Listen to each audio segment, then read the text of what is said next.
J-17 avant le premier tour de l'élection présidentielle. Un scrutin où le vote par machine électronique sera mis en place dans 2 communes de la région, à Annelin et à Hasbrouck. Avant d'en parler avec Véronique Marchand pour notre rendez-vous politique, voyez ce reportage de Paul-Albert Druyon et d'Hélène Tonnelier.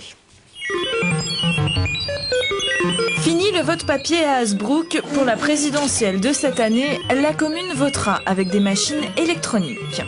Vous insérez votre carte. Vous avez ensuite la liste des candidats. Si vous votez blanc, vous appuyez sur blanc. Votre choix est précisé. Vous confirmez ensuite votre vote si vous le souhaitez. Et votre reçu sort automatiquement. La commune a investi dans 25 machines à 3 000 € chacune. Un budget conséquent, mais pour le maire, cette dépense était nécessaire. Nous avons toujours une difficulté de réunir suffisamment de scrutateurs pour assurer le dépouillement. Mais les machines, il n'y a plus de dépouillement. Donc les 2-3 personnes qui sont là au bureau de vote pourront constater et sortir le document, le transmettre électroniquement au bureau centralisateur et tout sera enregistré tout de suite. Comme Hasbrouck, Annelin a fait le choix de la technologie et votera avec des machines d'un autre modèle mais dont le principe reste identique.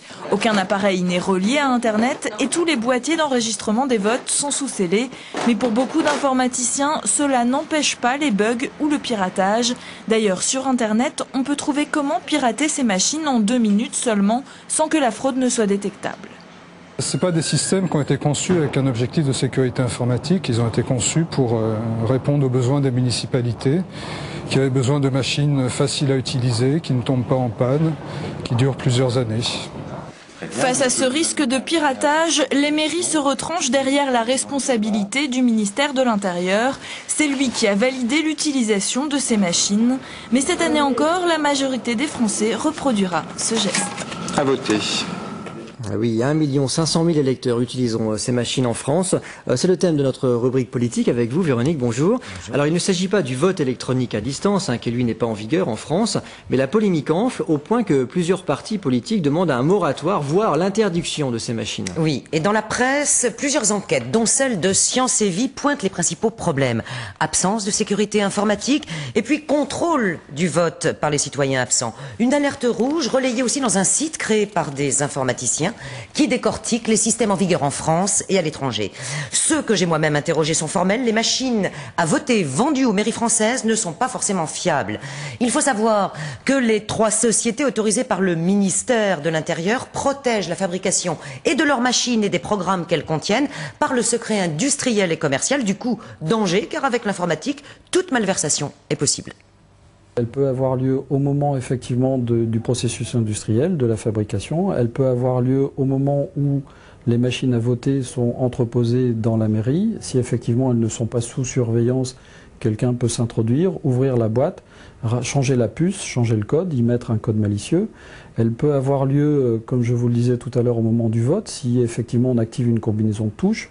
Elle peut avoir lieu après le vote, simplement parce que le programme est fait pour se déclencher à tel jour, à telle heure, et qui va comptabiliser les voix d'un candidat sur un autre candidat.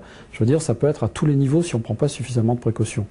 Oui, et ces craintes, Véronique, vous avez même trouvé un industriel de la région qui les corrobore. Il s'agit de Luc Doublé, plus connu pour ses drapeaux, mais il fabrique du matériel de vote depuis des années. Il s'est lancé d'ailleurs dans la production de machines à voter, mais pour l'instant il a gelé son projet, refroidi entre autres par le manque de sécurité de la chaîne de vote.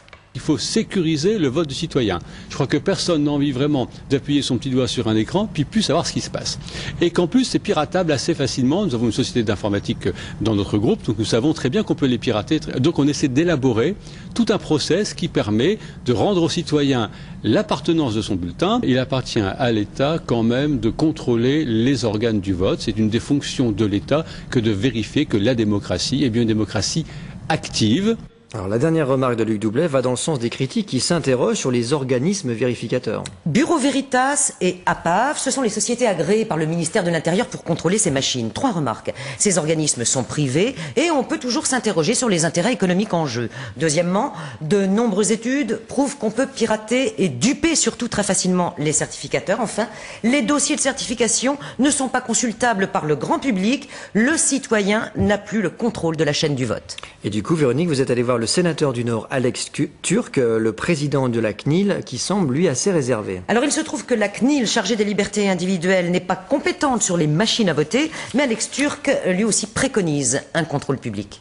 On n'avancera pas vers une logique d'utilisation massive de ce système sans traiter au passage le problème de l'expertise indépendante.